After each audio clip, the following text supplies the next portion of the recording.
नमस्कार, आपके साथ मैं हूं दीपिका। कैसे रजत दलाल ने की है चाहत पांडे की तारीफ, और जब दोनों की दोनों सेफ हो गई, श्रुतिका बाहर हो गई, तो कहीं ना कहीं चाहत और रजत ने राहत की सांस ली, और राहत ही इनका हैशटैग है। चलिए बताएंगे आपको रजत दलाल ने क्या कुछ कहा है और कैसे चल रही है पांडे जी की हवा बाहर। अगर आपने सब्सक्राइब नहीं किया है तो जल्दी से कर लीजिए, ताकि सारी की सारी लेटेस्ट खबरें आप तक पहुंचे जल्द से जल्द। श्रुतिका के बाहर होने के बाद रजत दलाल को दुख जरूर था, चाहत को भी दुख था, बाकी घर वालों को भी दुख था, लेकिन कहीं ना कहीं डर तो दोनों के अंदर था। जो बचे हुए कैंडिडेट हैं उनकी बात कर रही हूं।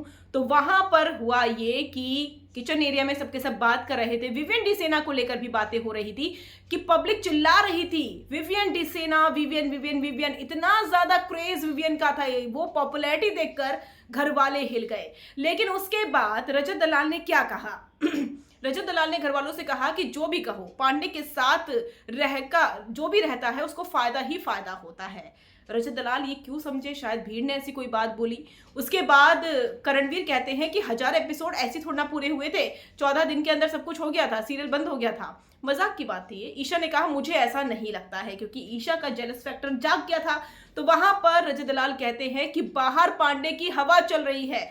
जी हाँ, रजत दलाल ने ये बात इसलिए कही है क्योंकि जनता से शायद उन्होंने ऐसा कुछ सुना है, जो वहां लाइव ऑडियंस आई थी उनसे कुछ सुना है, इसीलिए ये बात हुई है कि बाहर पांडे की हवा है। यानी कि बाहर की हवा को समझ गए हैं और राहत को समझ गए हैं रजत दलाल की बाहर क्या ट्रेंड हो रहा है, और लोग चाहत के साथ साथ रजत को भी पसंद कर रहे हैं। इसीलिए तो रजत ने ये बात बोली कि चाहत के साथ जो रहता है उसका फायदा होता है, और बाहर पांडे की हवा चल रही है। ये सारी चीजें तब हुई हैं जब जनता जा चुकी है, श्रुतिका बाहर हो चुकी है।